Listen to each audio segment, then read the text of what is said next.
Hi అండి. ఇంతకుముందు మనం కటింగ్ వీడియో చూసాం కదా, ఇప్పుడు స్టిచ్చింగ్ వీడియోని మనం కట్ చేసిన పీసెస్ని స్టిచ్ చేస్తున్నాను బేబీ ఫ్రాక్ లాగా. ఫస్ట్ మనం ఫ్రంట్ పార్ట్ తీసుకొని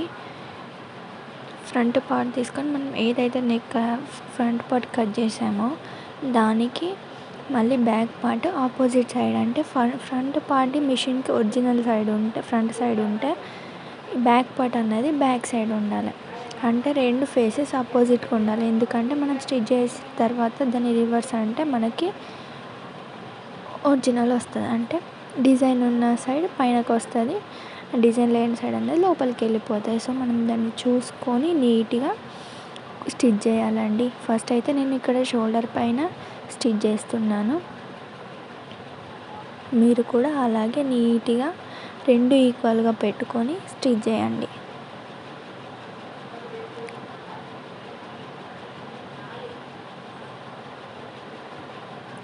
మళ్ళీ ఆ స్టిచ్ చేసిన దానిపైన డబుల్ స్టిచ్ చేస్తే మనకు ఊడిపోదు అన్నట్టు, గట్టిగా ఉంటుంది స్టిచ్చింగ్ అన్నది. మనం ఎంత లాగినా అయినా ఊడిపోదు.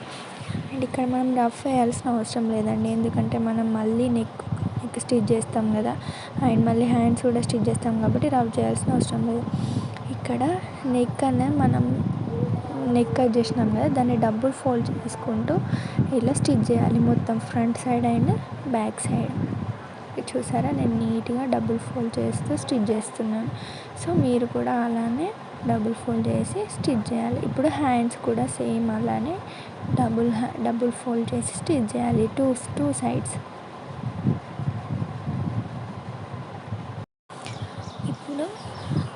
ఇప్పుడు సేమ్ మనం బ్యాక్ పార్ట్ ఫ్రంట్ పార్ట్ ఎలా అయితే ఆపోజిట్ జాయిన్ చేసుకున్నామో, సో ఇప్పుడు దీన్ని కూడా మనం ఏదైతే గేర్ కట్ చేసుకున్నామో కుచ్చులు పెట్టుకోవడానికి, అండ్ దీన్ని ఫ్రంట్ పార్ట్కి ఇట్లా జాయిన్ చేసుకోవాలి. ఆపోజిట్ జాయిన్ చేసుకొని చిన్నగా ప్లీట్స్ పెట్టుకుంటే మనకి అవుట్లుక్ అన్నది బాగా వస్తుంది. చూసారా నేను ఎంత నీట్గా పెడుతున్నానో.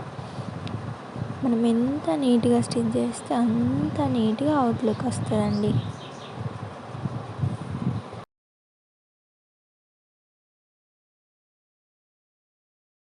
ఇక్కడ నేనైతే స్టిచ్ చేసేసిన కుచ్చులు అన్నది అయిపోయింది. చూసారా అండి ఎంత నీట్గా వస్తుందో. సో మీరు కూడా అలాగే నీట్గా స్టిచ్ చేసుకోండి.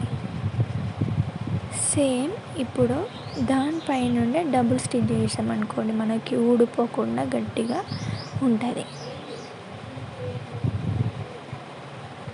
నేను స్టిచ్ చేస్తున్నాను కదండి, సేమ్ మీరు కూడా అలాగే డబుల్ స్టిచ్ చేస్తే ఊడిపోదు. చూసారా అండి ఎంత నీట్గా వచ్చిందో. సేమ్ ఇప్పుడు అలాగే, ఇప్పుడు ఇది మన ఫ్రంట్ పార్ట్ అయిపోయింది. సేమ్ ఇప్పుడు అలాగే బ్యాక్ పార్ట్ కూడా మనం అలాగే అటాచ్ చేసుకోవాలి. సేమ్ అలానే సేమ్ ప్లీట్స్ పెట్టుకుంటూ దానికి నేనైతే ఇక్కడ పెడుతున్నాను. మీరు కూడా నీట్గా కుట్టేయండి.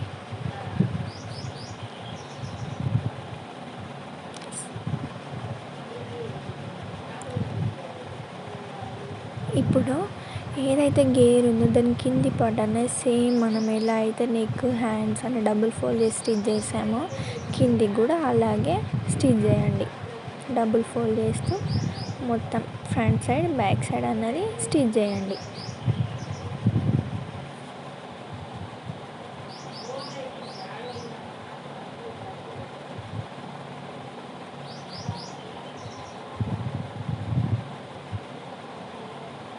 చూసారా నేనైతే స్టిచ్ చేశాను. సో మీరు కూడా అలాగే స్టిచ్ చేయండి. ఇప్పుడు 3 సెంటీమీటర్స్ అనేది నేనైతే కట్ చేసుకుంటున్నాను. ఎందుకంటే ఈ హ్యాండ్స్ పెట్టుకోవడానికి నేను ఫస్ట్ మీకు కటింగ్లో హ్యాండ్స్ అనేది నేను చూపించలేదు. సో ఇప్పుడైతే మనం మిగిలిన పార్ట్ దాంట్లో 3 సెంటీమీటర్స్ కట్ చేసుకొని కిందికి డబుల్ ఫోల్డ్ చేసుకొని ఇలా హ్యాండ్స్ పెట్టుకుంటే అయిపోతుంది. సేమ్ ఒకటి మన సైడ్ కూర్చో, ఒకటి బ్యాక్ సైడ్ కూర్చో పెట్టుకుంటూ స్టిచ్ చేసుకోవాలి.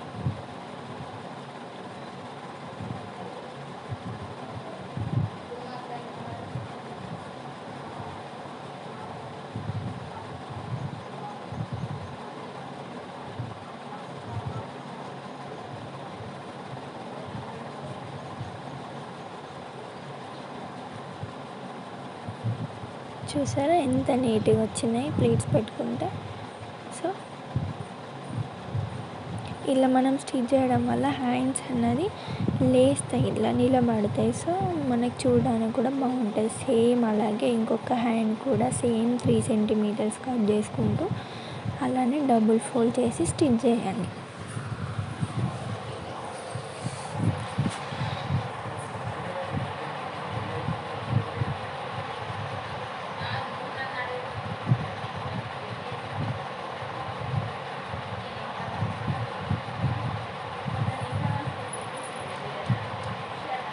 చూసారా, నేను ఇంకొక హ్యాండ్ కూడా అలాగే 3 సెంటీమీటర్స్కి కట్ చేసుకొని same pleats front side and back side stitch చేస్తున్నాను. సరే, ఇవి కూడా మనం ఎలా అయితే ఫ్రంట్ బ్యాక్ అన్నది అటాచ్ చేసామో సేమ్ ఇవి కూడా ఆపోజిట్గా పెట్టుకొని స్టిచ్ చేయండి. సేమ్ చూసారా, నాకు ఆర్మ్ హోల్ ఎంత ఉందో నాకు నేను స్టిచ్ చేసుకున్న హ్యాండ్స్ కూడా అంతే వచ్చింది. సో మీరు కూడా అలానే వచ్చేటట్టు స్టిచ్ చేసుకోండి.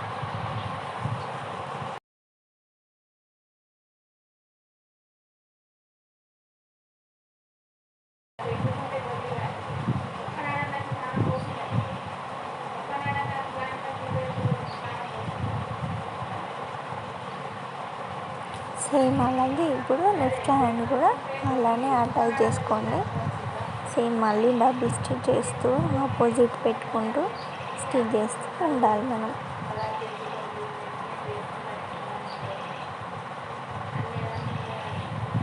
డబుల్ స్టిచ్ చేయడం వల్ల మనం ఓన్లీ సింగిల్ కుట్టు వేసినాం అనుకోండి, అది ఊడిపోయే ప్రాబ్లం ఉంటుంది. సో డబుల్ స్టిచ్ చేయడం వల్ల దానికి ఏం కాదు. ఇప్పుడు మనం ఆర్మ్ హోల్ లెంత్ అన్నది మనం ఈ బేబీకి అయితే ఫ్రాక్ స్టిచ్ చేస్తున్నామో బేబీ మెజర్మెంట్స్తోనే స్టిచ్ చేసుకోవాలి. సో హ్యాండ్స్ అయితే నాకు ఇప్పుడు ఆర్మ్ హోల్ అన్నది 8 సెంటీమీటర్స్ ఉంటే మనం ఇక్కడ ఫోల్డ్ చేస్తాం కాబట్టి హాఫ్ తీసుకోవాలంటే 4 సెంటీమీటర్స్ తీసుకుంటున్నాను.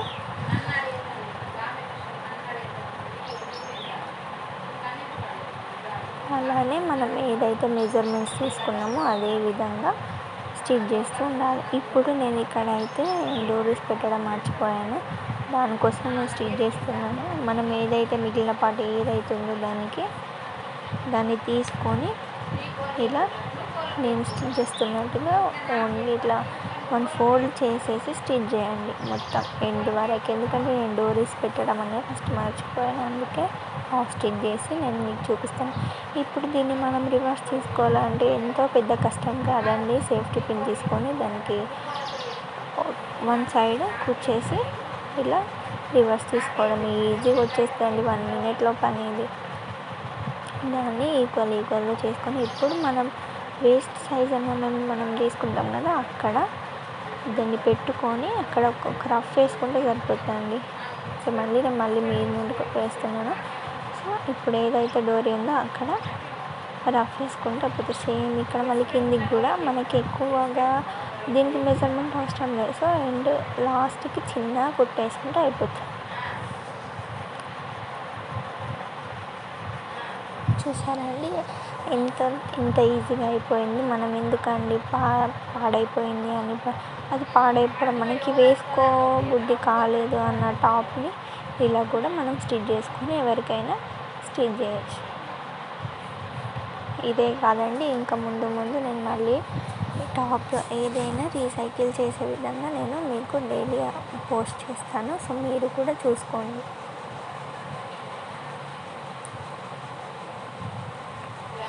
ఫర్ బిగినర్స్కి కూడా ఇది ఒక ఈజీ వే మిషన్ నేర్చుకోవడం, స్టిచ్చింగ్ నేర్చుకోవడం. అంటే ఇప్పుడు వాళ్ళకి ఏ క్లాత్ లేకపోయినా సరే ఇదైతే వేసుకోవడానికి కూడా ఉంటుంది కదా. మనం ఏదైనా టాప్ని తీసుకొని ఇలా స్టిచ్ చేసుకుంటే వాళ్ళకి ప్రాక్టీస్ అవుతుంది, మనం కుట్టినట్టు ఉంటుంది, అండ్ మళ్ళీ ఎవరైనా వేసుకునే విధంగా కూడా ఉంటుంది.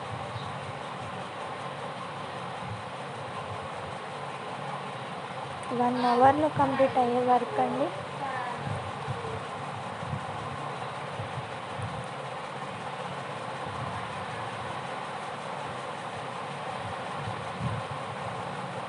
ఇలా నేనైతే ఎడ్జెస్ కట్ చేస్తున్నాను, ఎందుకంటే కొన్ని టైట్గా ఉన్నా కూడా ఏం కాదు. ఇప్పుడైతే డ్రెస్ రెడీ అయిపోయిందండి. డోరీస్కి కిందికి హ్యాంగింగ్స్ అనేవి నేను ఎలా పెట్టాలి అని నేను ఆలోచిస్తున్నాను. ఇప్పుడు 4 సెంటీమీటర్స్ అటు ఇటు తీసుకొని 4 సెంటీమీటర్స్ స్క్వేర్ షేప్లో తీసుకోవాలి. దాన్ని ట్రయాంగిల్ షేప్లోకి ఫోల్డ్ చేసేసి ఇప్పుడు ఏదైతే ఎడ్జ్ ఉందో ట్రయాంగిల్ అది కింది సైడ్ పెట్టుకోవాలి, పైన సైడ్ పెట్టుకుంటే మనకి డోరీ అనేది రివర్స్ వస్తుంది. సో ఇలా అయితే నేను పెట్టుకున్నాను. అది బాగుందా? మీరు కూడా ఇలా నచ్చితే మీరు కూడా ఇలానే పెట్టుకోండి.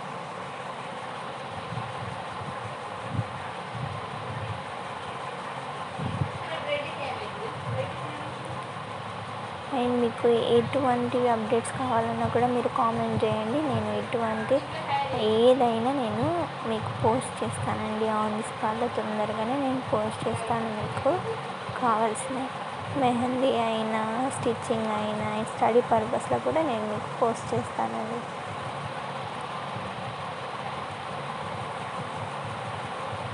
దీన్ని లైక్ చేయండి, ఒక లైక్ చేయండి చాలా. ఎందుకంటే నా వల్ల చాలామంది నేర్చుకుంటారు, దీనివల్ల చాలామంది నేర్చుకుంటారు. కాబట్టి మీరు లైక్ చేయడం వల్ల వీడియో ఎంత దూరం వెళ్తుంది చూసారా అండి, అవుట్పుట్ ఎంత బాగా వచ్చిందో.